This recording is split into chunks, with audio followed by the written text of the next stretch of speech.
সমস্ত প্রস্তুতি শেষ, আর মাত্র কিছু সময়ের অপেক্ষা। তারপরেই ভারত অস্ট্রেলিয়ার প্রথম সেমিফাইনাল ম্যাচ।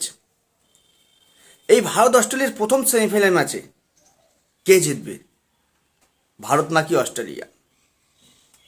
বদলা নাকি ভারত পারবে বদলা নিতে, নাকি অসি বাহিনী তাদের যে জয়ের ধারা অব্যাহত রাখবে? এটাই এখন আপামর সমস্ত ভারতবাসীর মনের প্রশ্ন, যে ভারত পারবে কি বদলা নিতে 2023 ওডিআই বিশ্বকাপে, নাকি অজিরা তাদের অবস্থান ধরে রাখবে? নিঃসন্দেহে অস্ট্রেলিয়া টিমের মধ্যে এবং ভারতের টিমের মধ্যে বর্তমানে বিস্তর ফারাক রয়েছে।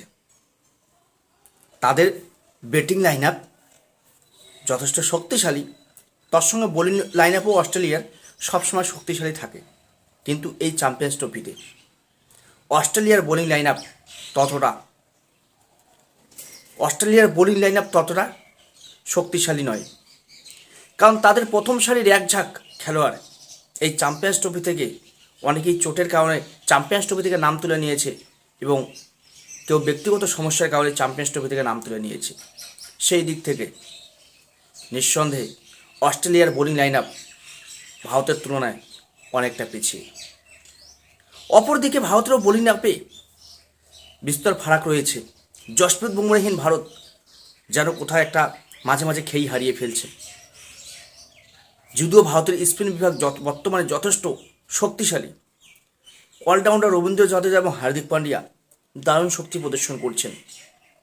তার সঙ্গে স্পিন বিভাগে কুলদীপ যাদব এবং বরুণ চক্রবর্তী দুজনেই ভারতকে সাফল্য এনে দেওয়ার জন্য যথেষ্ট।